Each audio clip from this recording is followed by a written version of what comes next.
Ladies and gentlemen, welcome back to another episode of the DropKick Podcast. He's a WWE producer / WWE veteran. You're a 3-time WWE Tag Team Champion. He's a former WWE Cruiserweight Champion. She's a broadcast personality, former member of the Nexus. He's a 4-time Emmy-winning TV host. Canadian Wrestling Hall of Famer. She's an ACW Women's Champion, and she is the daughter of the late, great British Bulldog. Winner of WWE's Cruiserweight Classic.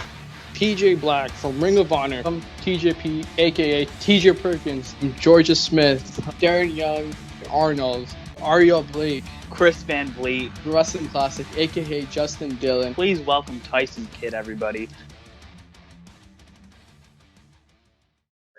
Ladies and gentlemen, boys and girls, welcome back to another episode of DropKick Podcast. Today, we're joined by a very special guest. He's a WWE champion. He's an ECW champion. He's a TNA World Heavyweight Champion. You can also check out Rob's very own company at rvdcbd.com for all of his cannabis products. Please help me welcome the whole effing show, Rob Van Dam. How are you, man? Excellent, guys. Thanks for the proper intro. Oh, man. It's an honor. Yeah, absolute honor, man. Like, been looking up to you for a while now. A lot of my favorite matches of all time are yours. So, just kicking things off, I'm curious to know what drew you into professional wrestling. I guess the same thing that draws any fan into it. You know, I reluctantly watched it on TV one time because all the other kids that I wanted to hang out with were doing that, and I was just hooked, like, on the first show that I watched. You know, it was like I saw Corporal Kirshner get jumped by the Iron Sheik, I believe, and they said he was going to get him his chance to get, you know, vengeance next week. I was like, fuck, really? I gotta, you know, I can't wait. Tune in, man. Yeah, definitely. And then as I got into the you know, into the whole, I guess, fandom of wrestling, you know, at that time it was all about characters and shit. It was a lot of heavy on the characters. I only got WWF where I grew up, but then what stood out to me and what ultimately entertained me the most were moves that were different, you know, and athletic. Yeah, absolutely. And yeah, a lot of the stuff back then had to do with characters, and it still does now. But wrestling ability and stuff, that's a lot of things that a lot of fans have been tuning in for lately. But speaking of professional wrestling lately, recently I've seen many young stars in different promotions on the come up. For example, WWE's Dominic Mysterio, AEW's MJF, Impact Wrestling's Chris Bay, and many more. Out of everyone who's been on the rise in the business, who do you see being the next big thing, and who do you want to work with the most? Well, first, I don't care who I work with. I guess whoever's main event, whoever's going to draw the most money, I guess. Although that's not how I get paid anymore, so it doesn't matter because I have a guarantee. So, I don't even look forward to getting in the ring anymore. Honestly, you know, it's been 30. Yeah, when I'm in the ring, I enjoy the moment. Haven't you seen Headstrong? You guys say you're fans and you haven't watched Headstrong? I literally just watched it before. Like, I took a shower and I watched it, and then you did comedy and everything. Like, it was really cool. So I got to see that. Well, I just feel like I caught myself saying something that's from the heart, but I just remember it's like it's an exact line from the movie. But I enjoy showing off when I'm in the ring, like that moment. Which right now there's no crowd, so that's a complete different experience. But yeah, I never am like, oh my God, this is gonna be so fun. For me, it's always, and for many years, has been about fuck. I can't wait to be over. Yeah, man. It takes a toll on the body and, you know, mentally too. Because, you know, a lot of people... I mean, yes, of course. But even for me, I'm not as excited about anything in life anymore because I've just experienced so much of it. You know, it takes a lot to really get a reaction out of me. Whereas a lot of dramatic people, no matter what you say, they're like, "Oh my God, oh my God, no way, dude." Yeah. I can't be around people like that because I'm like zenful. That's my energy. That's how I pace myself to live a long life, a long spiritual life. You know what I mean? You can't. You gotta choose what you give a fuck about. And I'm just saying, like, overall, like, you know, everything is. I love life, but I mean, I don't get excited about it. And definitely about wrestling. You know, that's like. For quite a while, that's been work for me, and I prefer a day off to a day on, 30 days a month. Absolutely, man. Most wrestlers don't feel that way, by the way. They want to wrestle. You know, they want to wrestle so bad that they cut their price down to make it work and ultimately lose value that way and then have no other passions in life. They have nothing else they want to do, no other skills. Sure. And then, you know, they're hoping to become an agent if they haven't burned a bridge with somebody or have value, you know. But yeah, I've always. You gotta know your worth, man. Absolutely. I always go with the flow, like, and I'm in the moment, you know, and it's like that's cool. But yeah. Yeah, man, you gotta live in the moment and just, you know, take things with storm. But we just spoke about the future of, you know, professional wrestling. But let's take a turn towards the past of professional wrestling. You had many classic matches against the likes of Sabu, Jerry Lynn, Jeff Hardy, Eddie Guerrero, and John Cena. What is your favorite match of your career? And also, who was your favorite person to work with? If I can only pick one match out of my career, it would be the championship match with John Cena at One Night Stand. Yeah. The match itself, you know, was fantastic. I would put that up against anything. The crowd was a once in a career kind of energy like that. And because the stakes were incredible, like he was fighting for everything that WWE stood for. I was fighting for everything that all of us ECW fans, you know, what we preferred. I was fighting for all of us. And so because of all that, you know, and because I made that happen, you know, because I'm the one that, you know, planted the seed and started the whole energy to bring ECW back. And because of all that, that's why that happened. I look at it like I wasn't going to be champion. The only way I was going to be heavyweight champion in WWE, I believe, was by me changing the entire playing field, which is what I did. Which is what you did, right? I think you made a big impact in, you know, that landscape at that definitely. time. We were at the peak of the ruthless aggression era, right? And you guys came in with, you know, a new, like, creative mind to it. And I think what you guys did was really, you know, really phenomenal. So respect to you guys. Yeah, thanks. Yeah. The original ECW was like the most fun time of my career, but for sure, but part of that was being hungry and being on your way up. So you can't really repeat that, you know. Yeah, that's something that's like it's just that time that it passed, and of course it was so influential. Now every wrestler wants to be RVD, and there's ECW matches. You know, every independent show, and the WWE has 100 versions of it too. So it was very, very influential. We had a lot of fun doing it, and we're all OGs, you know, no doubt. 100%, man. There's no doubt about it. Yeah, absolutely.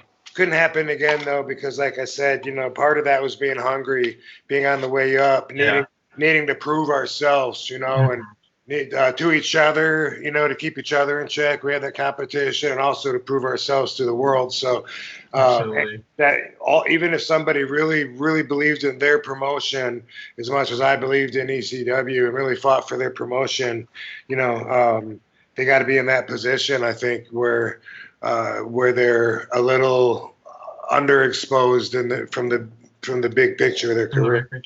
On their way up, yeah.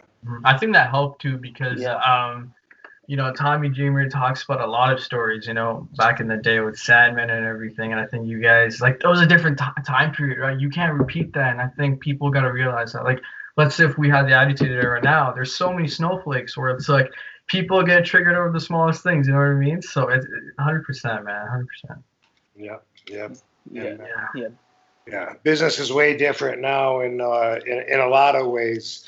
But a lot of it, of course, is influenced by us, though, and you can see. And you were asking about, you mentioned Chris Bay. So, he's phenomenal. It's really hard to be phenomenal now, I think, because, like, I see all these young guys in ECW. I bring this fact up, when I came in, first off, I think most of the average wrestler is probably 265, 270 pounds. Yeah. And so I'm the only one. I'm doing backflips off the guardrail. They think I'm crazy.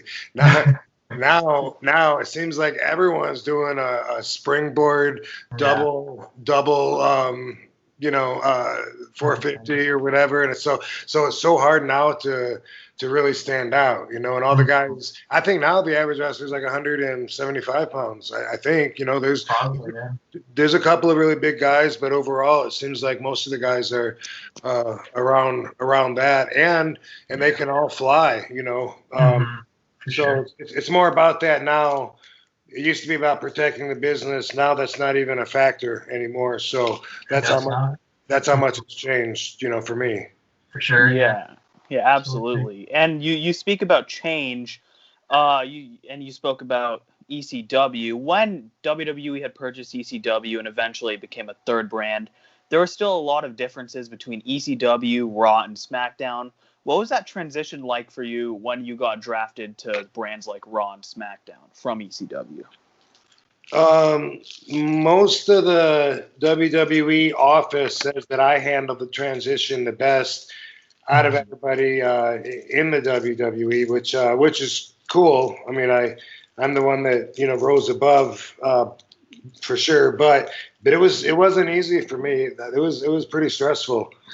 I had already told myself, it's a story you tell yourself. That's like 90% of every experience is just what you're telling yourself, and if you can change that, you can change every experience.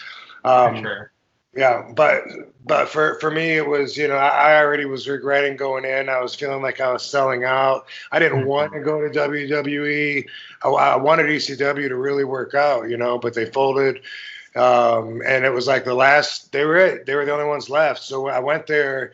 I really felt like, okay, it's either not be a pro wrestler on American TV or you go to WWE. And I knew, that I was in a good position, so I went and I went in like that. So the first day I showed up, I was surprised to see Tommy Dreamer, and he threw me a T-shirt and it said ECW on it. And I was like, what the fuck? And I had no idea we were representing ECW. So I was like, yes. You're in it, man. Yeah. Like, it felt so good. Like, they're not going to erase my past. They're going to add depth to my, holy fuck, this is best case scenario. So I was very happy with it. Having said that, I knew it was very political, but I still had a very hard time swimming in those waters, so to say, of the political game. And it's something that looking back, I probably should have gotten better at that. But, we all have our own values. And for me, for some people, that's it. They want to be champion. That's more important than anything else in their life. I don't think maybe I was like that when I was 18, 19.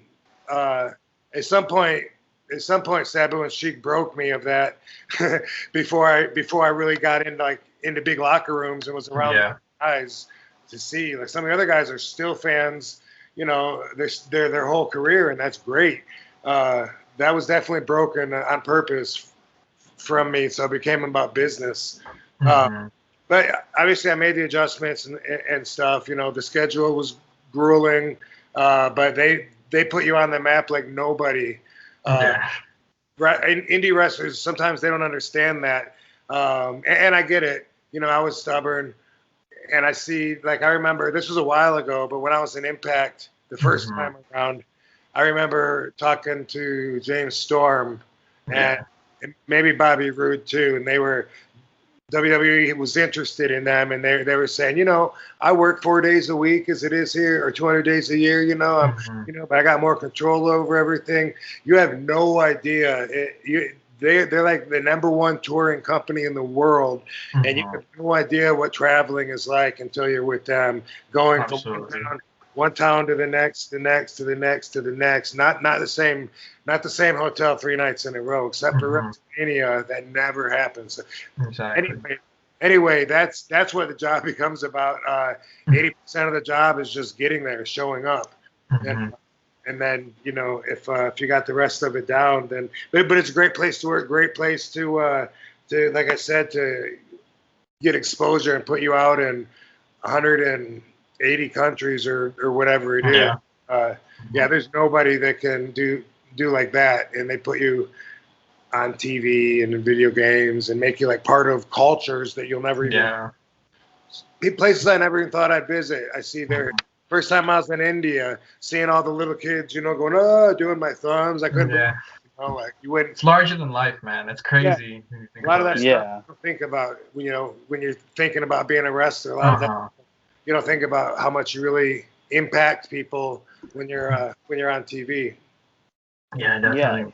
Yeah, definitely, man.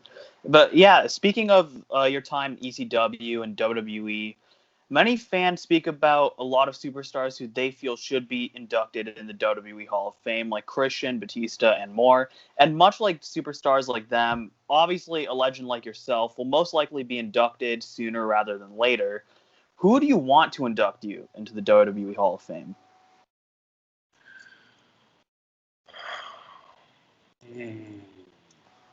I think like the obvious answer is probably Paul. Yeah.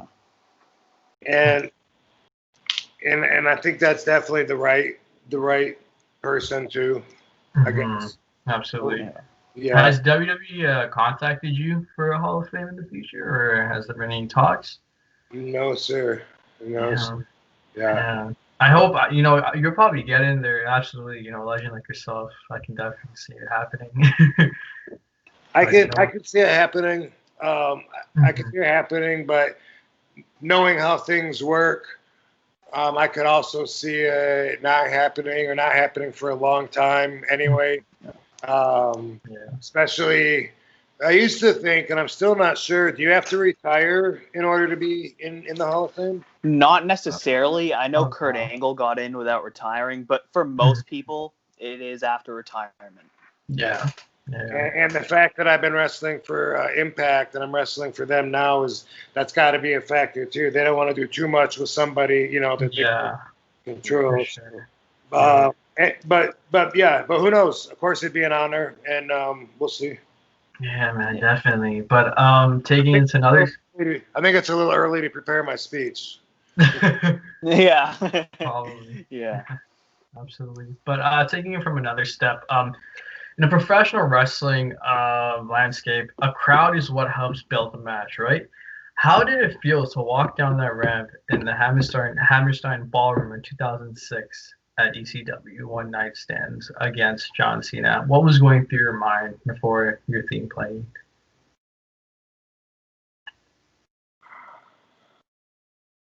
I was excited, I'm trying to remember what it was, exactly what I was feeling like. I know I was excited. I was happy. I was like, when I was in WWE, they put me through a lot of cycles of being excited, happy, like really motivated, and then being disappointed, and then being, tired and burnt out, and then being excited again. That happened a lot, because think about it, I came in with ECW, right? Like, yeah. And then, I don't know, I guess maybe, I don't know if that fizzled out first or what, but then I had the hardcore title. I was like, yes. Because those are my favorite kind of matches. I made the hardcore title more than it was ever meant to be. Like, I was main eventing house shows, live events, as they call them. And it was supposed to be a joke before I had that title. You know what I mean? So Right. that championship. So anyway, then they'd be like I don't think there's an exception to that. I think everybody in the wrestling business, for sure, when they're in WWE, at some point you get promised some stuff that isn't delivered. That happens to everybody because there's so many people that meet several times a day, changing plans. Trying to fight on why we should go in different directions on tonight's show and why we should push this guy instead of that guy. And so that happens to everybody. And I remember, I felt like I was on top of the world. We're bringing back ECW as a third brand. Are you fucking kidding me? You're up for it, man. I was feeling like, man, I thought I was maybe going to finish my contract and that'd be it. But I can go another 10, 15 years. My style, ECW style, so excited at that point. But I also remember I didn't allow myself to totally believe that I was going to be leaving a champion until it happened. Definitely. Absolutely, man. But moving to the present, at the age of 49 years old, I want to say you look great for your age. First of all, man, you look really top notch. But how does it feel to be? Got a girlfriend. Of course, man. Of course. By the way, I like that Simpsons thing you got going on there. It's pretty dope. Yeah. But how does it feel to be wrestling at a phenomenal, elite level in Impact Wrestling?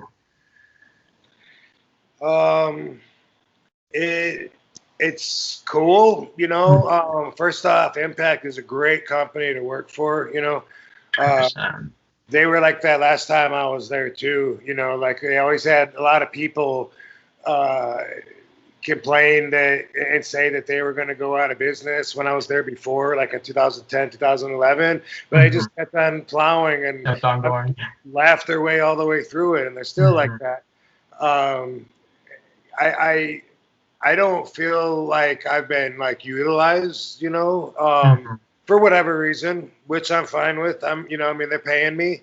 I don't know if I'm just there to give a rub to the show, but it seems like I've only seen myself and Katie in the opening maybe twice, since I've been in the last year. But she asks questions a lot of times on why they do things. Sometimes I don't have an answer, and I'm You're just I don't know.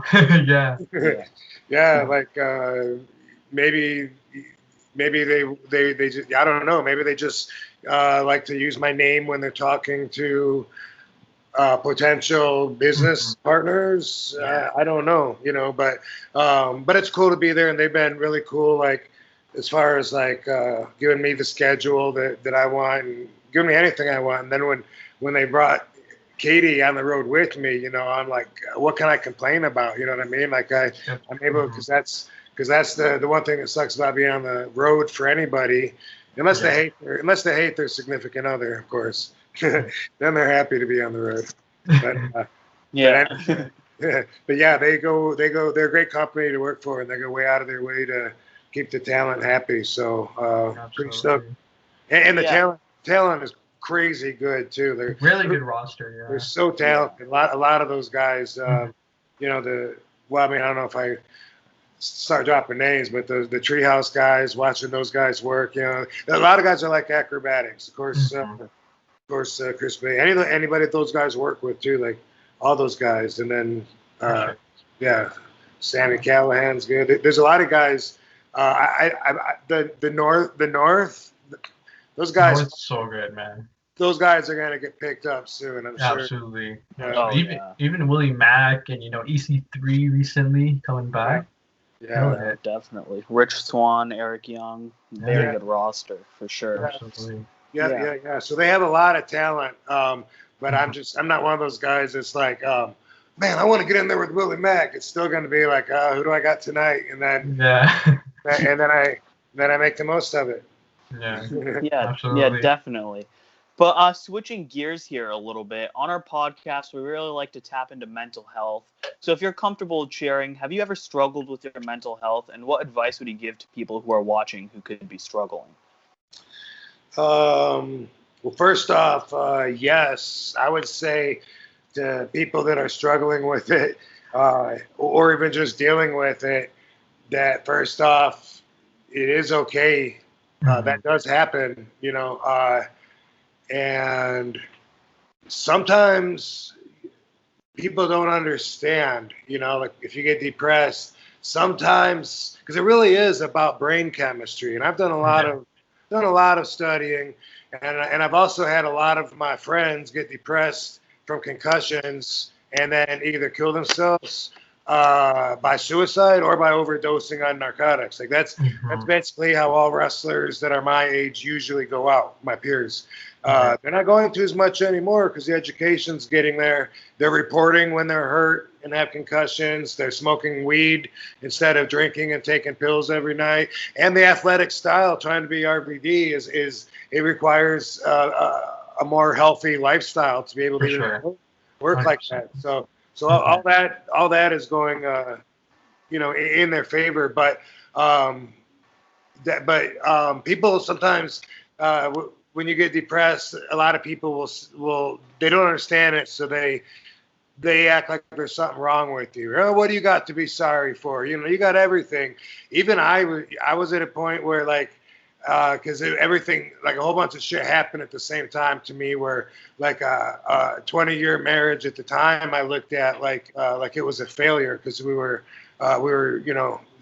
she left, and I didn't want that. Now I look back at it like, thank God. So that's right. something also that people should dealing with shit should know is that sometimes you gotta trust in the future. You may not understand it at first, but you will in the long run. But anyway, boom, the wife left. All I had was my little dog. Dog died. Dad died. And again, it was a story I told myself. I'm like, oh my God, like, dude. You are fucked up. Shit is happening. And I was telling myself that. In fact, before my dad died, I was like, if something happens to him, there's no way I'm going to be able to handle it. I haven't recovered yet. Yeah. Other shit. And I was just digging myself into this hole. And I got to a point where I was like, how much worse can it get? Like my friends that kill themselves, how much worse can they feel? And I had to ask myself, actually, like, is that something I want to do? And it wasn't. It wasn't. Yeah. Just the fact that I was having that conversation tells me, that I was pretty fucked up. And I was like, look, I get love everywhere I go. Every room I walk into, people are excited to see me. That's fucking got a great life. And I knew that, and I knew it was going to be like that. But at the moment, it didn't seem to matter because you just seem like you're so disconnected from having those feelings.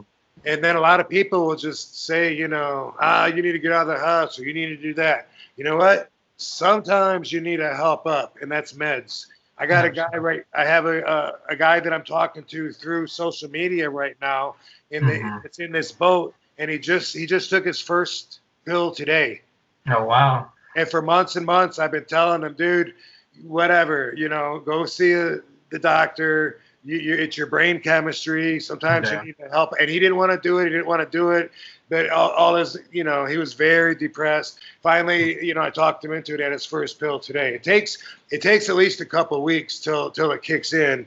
And then you might have to find the right dosage. But man, some of us are weaker in certain areas than other ones. And, I'm always, in that, even if you're against it, you should consider meds if you need help, if you need a hand up. That is coming from somebody that really believes in health and fitness. I've also always been pro-drug. I've always said use is good, abuse is bad. I've always said that. For sure. People tell me they don't do drugs. Like, okay, so you don't take aspirin, you don't take caffeine, you don't drink alcohol. You go to the dentist and you say, give me nothing, just pull my teeth out. You do drugs. We all do. We all do it. We all draw the line somewhere different on what we count as drugs, Absolutely, yeah. And I think, you being a big, ambassador and just, a big spokesperson for marijuana, because, you started, I don't know when you started doing it exactly, but, like, you've done it throughout the course of time for us to be, like, known for it, you know what I mean? And I think your knowledge on it is so much better than most people now, because most people get it, from the internet, and the internet can be wrong sometimes. Like, you know what I mean? People get it from other people, and then it's like this misconception, and that kind of takes a toll on other people, if that makes sense. Yeah, man. I've lived my life paying attention to different things than the status quo. For sure. Because of that, a lot of my life is way, way better than the status quo. But also, I know a lot about certain things that I put a lot of energy into. And so, Absolutely. Yeah, so that's why, when I started my CBD company, it's because I think that the plant definitely has and maybe not but at least an answer towards treating mental illness, depression, everything that has to do with because CTE from head trauma is very, very much like Alzheimer's. Yeah. It's very, very similar. I read that CBG, which is another cannabinoid that people don't even know about, I read that it can regenerate dead brain tissue, and the more I looked into it, I just wanted to get into that study. So for sure. So right now, we have pain cream and tinctures and stuff. I'm helping a lot of people. Like, reviews are great, but I'm always going to want to get that brain formula. That's always going to be my goal. That's your goal. And then when I do get it, I'll always be wanting to improve it, just like all my products. If there's a way to make them better, Absolutely. I want to have the best, and I do. Yeah, man. Yeah. So my advice, so definitely, sometimes you need a hand up, and by that you might just need to talk to somebody, or you might need medication to straighten out your brain chemistry. I got on meds when that happened to me in 2016. But when I think behind it, when I think before, like way back, I was always the weakest one at a funeral or when somebody died. I've been to a lot of my friends' funerals, and I used to always wonder, like, why is it that I'm the only one bawling my eyes out when we're putting this guy in the ground? And I felt so bad for his family sitting there watching. It's not because I'm going to miss him. I mean, that's part of it, but that's not what really hurts. It's just what a sad thing. And I was always weak with that. Louis Spicoli was the first of my friends to go. And the way I remember it, when we all came out to do a 10-bell salute in the ring, I think I was the only one like bawling, and it's like, there were certain things I could never talk about. Like, once my evil ex got cancer, anytime I'd bring it up, like, it would choke me up and I couldn't talk about it. It was weird. All that changed once I got my chemistry right. Absolutely, man. I think, definitely, your brain can be rewired if, you're with the right people, and also knowing the right things, because you can always figure it out up here. You know what I mean? And people need to know that. So. Yeah, for sure. But I won't say, fuck meds, because some people definitely do need them. 100%, man. And everybody in my family, to be really candid, everyone in my family but me has always been on meds. My mom, my dad, my brother, my sister, all of them. And I'm the only one that didn't. And I figured maybe, I self-medicated enough through my adult life. But as I said, I remember all these times where I felt really bad and weak. And I think, I probably was always dealing with having, a little off, but I'm sure I made up for it somewhere else, like my huge cock. I don't know. Yeah, definitely. But just one more time, elaborating on mental health. What were some mental health struggles that were common when you were on the road with the WWE? Well, during that time, one, like, my life at home was really shitty. And so, like, I felt like I need to be home fixing that instead of being on the road. And I was never home. It felt like never home. I mean, 5 days a week, I travel every week. Sometimes you don't go home in between. And for me, like, I don't feel like I really, I don't feel like I really accepted the locker room mentality the way that a lot of the boys do. Maybe I was more like that earlier in my career. But I mean, if you can imagine, you're an adult and you have your own house, your own Zen life, everything's so peaceful. And then you're on a bus with guys that are farting and everyone knows each other's business, Yeah. It's like being in high school. Hey, oh my God, where'd you get those shoes? I hope they were a gift. You get into that kind of mentality. And it's like that goofball. Yeah. For me, I always feel like, I grab a book or something and I go somewhere else because I always feel like, dude, I'm above this stuff. Like, how are these guys? I used to think, I'd look at the guys like Undertaker and say, he's been on the road for 30 fucking years. He doesn't know any other life. And now I've been in the business 30 years, but not on the WWE schedule the whole time, bro. That still is crazy. But a lot of my peers, Big Show, we're the same age. Mark Henry, Goldust. I'm like, these guys, how do they love it like so much and love that so much? But then, also it's true that it's that usually the home life is sacrificed for the road life, and the story after story after story about that too. So I know so many of the boys who, their number one family is the boys, and they know that people, like I know things about a guy that his wife doesn't even know. She's got kids with her. They've been together 15 years. She has no idea that he's banging hookers and snorting. You know what I mean? Like, God, she's like wasting life sacrificing for him. As far as I know, who knows what she's doing? But it's just like I never, I mean, I guess when I was in my early 20s, I was I was an idiot and I was young and stupid but now, like, I could never even imagine. I don't even lie to anybody. I can't imagine having to lie to the person that you spend your whole life with that doesn't even know you. Like, what kind of shitty life would that be? Yeah, because I think you've seen everything. You've seen like the good and the bad, and now you have like an idea of it, or most of it, where it's like, okay, this is what I want. This is the life I want. You know what I mean? Like, so I think you're doing pretty great for yourself, man. So, yeah. Thank you. I think so. Yeah.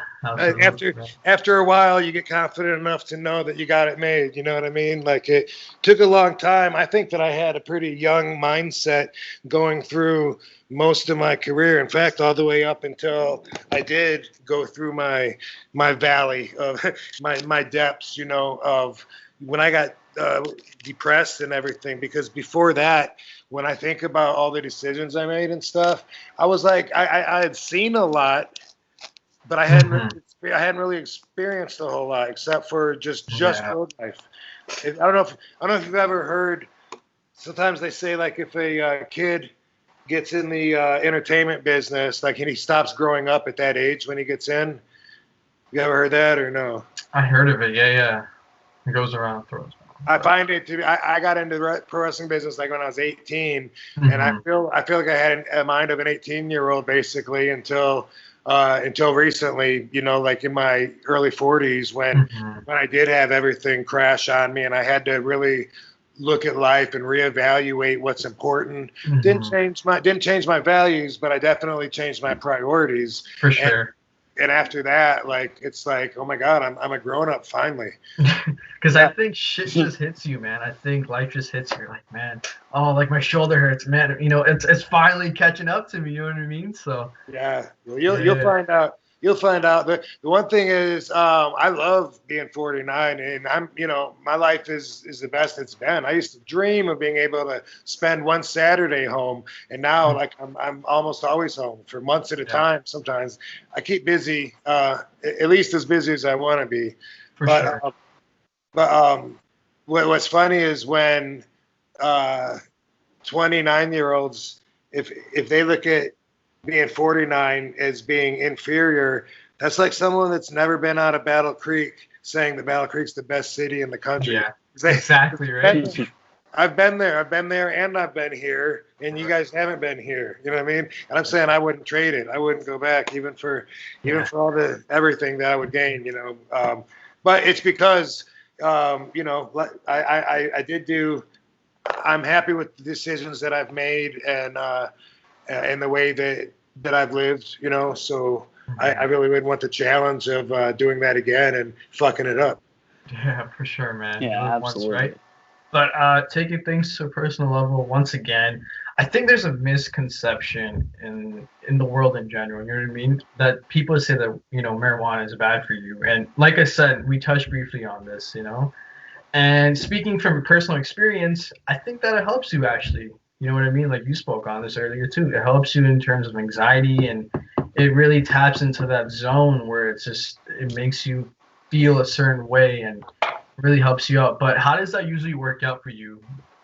Well, I used to be I've been an advocate, for legalizing since like 97 or so. Yeah. 98. First time I was in High Times magazine. Mhm. And it used to be an uphill battle. Like I went to the UCLA and was talking to the college when we were trying to get Prop 19 passed in LA and different bills, the Jack Herer initiative. I used to spend a lot of time trying to educate people because people didn't know. People would be smoking cigarettes and pot shaming me. Yeah, that's stupid. And I was like, you got it wrong, because marijuana has killed 0 people. Like, you can't smoke enough marijuana to kill you. It doesn't have the toxicity. Yeah. But cigarettes kill 1 out of 2 long-term users. Yeah. That's 50%. And people had it wrong. So I really felt obligated. Like, people need to know. Now, I'm surprised it sounds funny to hear you say that people think marijuana is bad for you, because I think the majority of the people know that the education that we got before was bullshit. They don't know the reasons always. That's why people think if we tax it, the state will make money and then everyone will be happy. But it's not about that. It's about the real powers to be. Exactly. And that's why it's prohibited, because it would get in the way of profits of like alcohol and tobacco, oil, fuel. Well, same thing. Obviously cotton industries and wood industries. But Jack Herer was a friend. A lot of people don't even know he was a real guy, and they fuck his name up because it's the name of a pot. And people, when they talk about the bud, they call it Jack Herer. And he used to say, just think of terror, Jack Herer. But he used to tell me that hemp, which, he was referring to the whole plant as hemp, could replace 80% of everything. That's why it's illegal. But I always knew that it would come around and be legal because it was common sense, and I knew that the right would win and the wrong, would eventually. So right now we've got like 33 states that have medicinal programs, I think, plus the District of Columbia, and 11, maybe 13 now, somewhere between there they have recreational. And I was told that when we have 2/3 of the states that vote a law a certain way, that it's a mandatory change. And I think that would be 37 states. So we're almost there that way to make the federal change, if it doesn't happen any other way, because the feds are already investing in the legalization of marijuana. They have for a long time, they have been, so that they can control it. And that's all they want. That's what all the powers to be want, as long as they figure out how they can still make money off it. But yeah, we were purposely miseducated on marijuana. 100%, yeah. And people are unfortunately locked up on those lies, and lives are wasted and shit like that. But I think, sorry to cut you off. I hardly ever go anywhere where people still frown upon it now. I guess there are still places. I'm not aware. For sure, yeah. But it got legalized here in Canada a while ago, so yeah. You know what I mean? So absolutely, man. But like you mentioned, you're a big advocate for cannabis, and you actually started your own company, RVD CBD. But take me through what was going through your mind. And I know you're a big advocate, but what else? Why? What led you to starting that? Well, for years I've had people ask me, why don't I make my own strain? An RVD strain, and I didn't see the value in that, because I've seen a dozen different strains, who knows what it was, and people will come up to me and say, I call it the Rolling Thunder, or I call it 420, and I go, that's so. My boy at the Medical Kush Beach Club at Venice Beach, where I used to hang out, he would buy it by the pound, or he would buy 4 pounds at a time, big 4-pound bags. He'd buy like some banana kush, and then he would just change it to Arabian Face Buster, you know, and then people would buy it. So I never saw the value in that until like in the last year or so, because it's getting legalized more and more. Now we can actually maybe protect the brand with packaging, so it's not as easy to just rip off a bud, because people do that with all any kind of bud, you know. Look at some OG Kush. No, it's not. No, it's not. You know, bullshit, but with the packaging and everything, I think, you know, that could be something cool. So I started looking into that and talking to people, and also because marijuana has been illegal to study forever, since 1937, we only have known about THC until recently. That's all we've known. There's over 100 different elements in the plant. And so now that we're starting to study it, we're learning there's CBD, there's CBG, now there's CBN. So many elements to it, But we still know like maybe about 10 of them, and there's so many. So the way that the studies are going to go, we're going to be able to someday really get the desired effects without getting the effects that we don't want, and just pick it and check boxes. And we're pretty much almost there already, but that's where it's going. But from talking to people, and like I said, I read this magazine article in Time Magazine how NFL was considering using CBDs and CBGs for their football players, and that's what made me think, you know, that would be pretty cool to get in on that. And I will do THC as well. That's going to be state by state, you know, where it's licensed. Absolutely, man. Yeah, I think the market for it's going to, you know, pick up eventually. And, you know, obviously it is on the side, but you know what I mean? Like in the later years, like we're in 2020, give it by 2025, and then you're going to look at it and it's going to gradually just, you know, accelerate. So definitely. It's doing good. It's everything. Yeah, it's doing good. And like I said, I'm helping people. People watch my movie and they say it inspired them to see me go through struggles and come out and show. Dude, that ending, I watched it and I'm like, man, I'm about to interview him today. That's sick as fuck. You know what I mean? So I was, because me and one guy made the whole movie like frame by frame. Both. So, you know, it was real important to get the right energy, you know, through every single scene for me. And for him, but we ended up, you know, a lot of people saying they didn't know they could relate to me, like, because I'm a superhero, and so I'm so glad that I did the movie. I think a documentary on a person should be really candid and personal, and you should feel like you know that person. 100%. To watch, So I wanted that. Really heartfelt.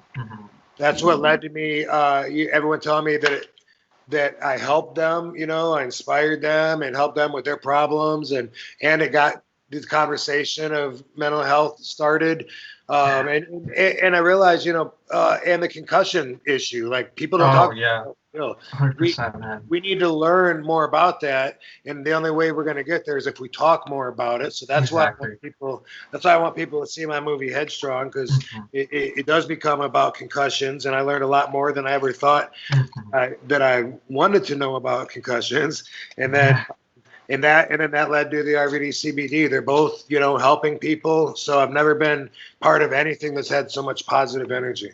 Absolutely, man. You're on your head, you know, a little too hard on the map, but you know, I hope you're good now, man. Living the life. No, I'm good now.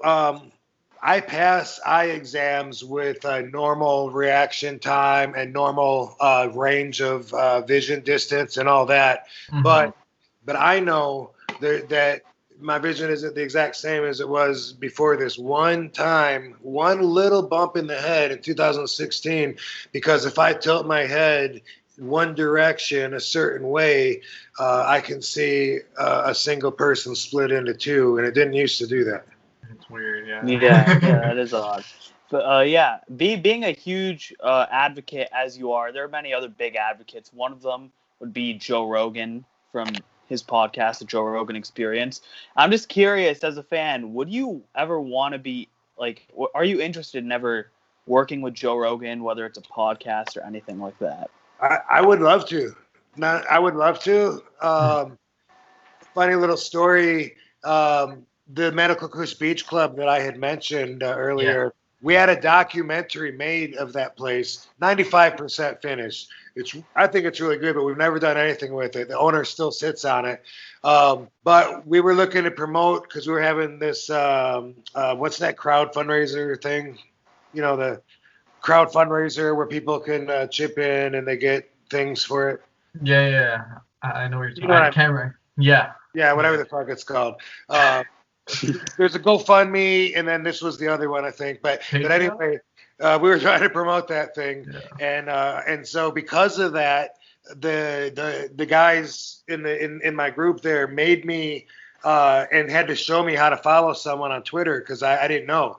I had followed 0 people, and they wanted me to follow Joe Rogan. So he's the very first person I followed because they were like, dude, follow Joe Rogan, and then he'll see that, and then you can DM him. He'll probably DM you when he sees you follow him. And, you know, it's been brought up several times over the years, but I've never talked to him about we got to tweet at him, man. We got to get you on that podcast. Absolutely. I like his style. And you know, I don't like his take on Kratom. I don't know if you guys have tried Kratom, but it's a fucking coffee plant that affects your opioid sensors in the way that opiates do, and because of it, it gets people off of pills. Like people that are addicted to pills and shit, you can take Kratom, not the capsules. The capsules don't work. People try that and then they get turned off. But the powder, and it works so good that the government's going to learn how to control it eventually. But right now, you buy it over the counter.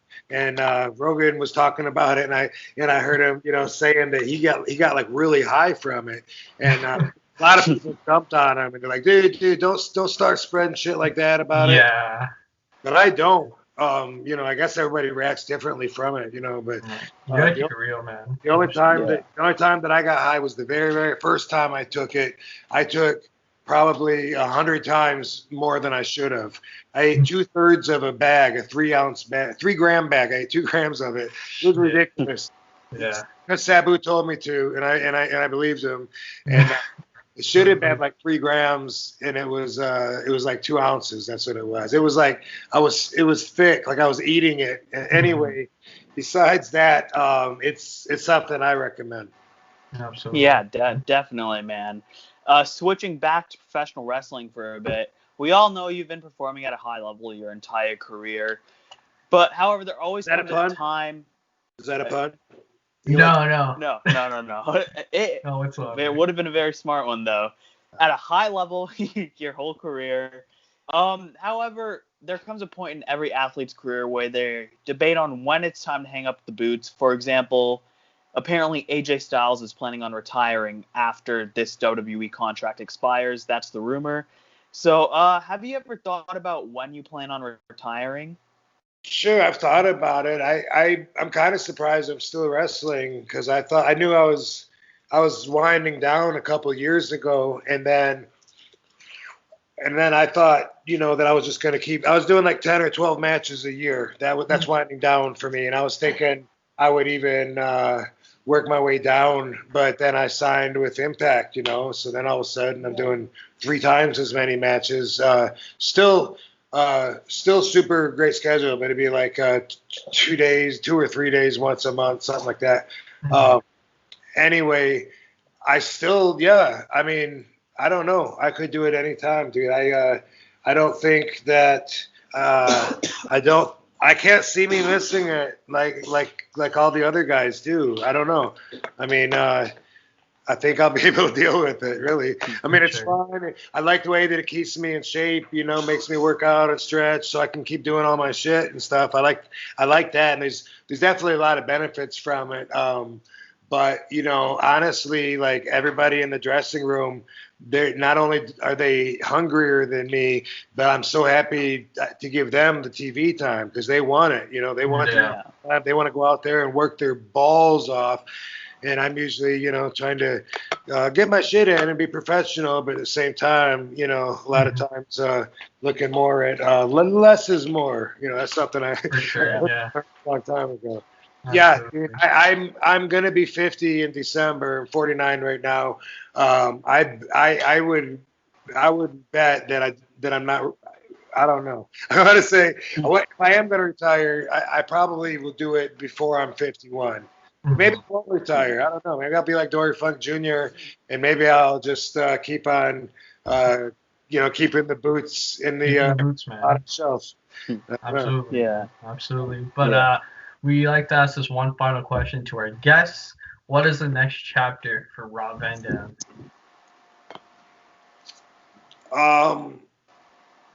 I am spending more and more time on this CBD venture.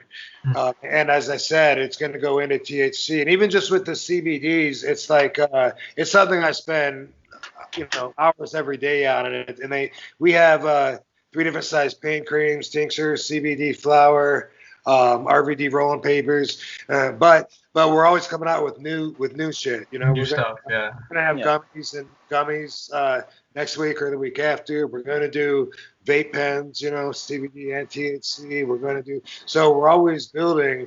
And lately I've been doing, because I have a team now, a CBD team helping me manage a lot of stuff that normally comes my way. Because of that, I have so many things going on. A new video game, RVD. I've got the 3D images. It looks badass. Virtual Underground.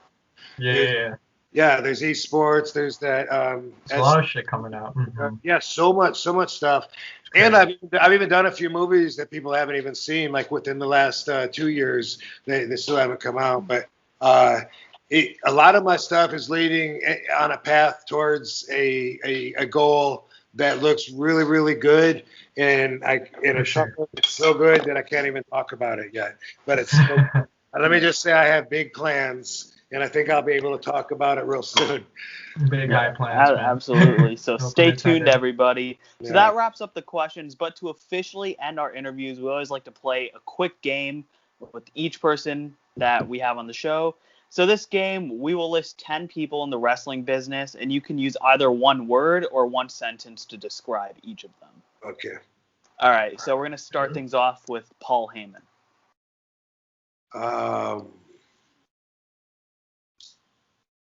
Evil genius, father-like figure.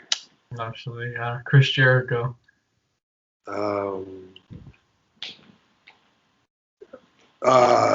Equal peer that wants to work way more than RVD wants to work. Lance Storm. Lance Storm is a great wrestler that respectable, clean cut. Sabu. Sabu's my mentor and favorite tag team partner. John Cena. He's the champ. Throughout my career, I think he's been the champ like the longest. I think. I don't want maybe not record wise, but I always will think of him. I think as a champ because my time when I was there, he was a champ and he was a pro at every angle of working with WWE. In the ring, on the microphone, in Vince's office, at the charity events, just everywhere, man. So let's say John's the champ. For sure. Tommy Dreamer. Tommy Dreamer, he's fat. He's my fat brother. Yeah, Sandman. Sandman, he's my crazy brother. one of my many crazy brothers. I'm Sandman. Jeff Hardy. Jeff Hardy, one of my. He's the cooler Hardy. And one of my favorite guys to work with. Ace Austin. Ace Austin.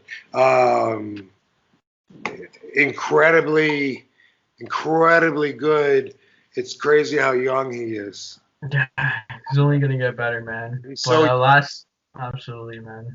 Lastly, he's a baby. He's got a great career. For sure, man. For sure. Matt Riddle. Matt Riddle. Had to do it, man. Had to throw it in there. He's a bro. He's a bro. Matt's doing great, and he looks by that goofy smile, it looks like he's really enjoying it. So I'm happy. Yeah. For sure. Yeah, definitely, man. Absolutely. But I want to thank you for taking the time to do this interview. Where can we find you on social media? I am at the Real RVD everywhere. Absolutely, man. Well, thank you so much, and take care. All right, cool. Thanks, guys.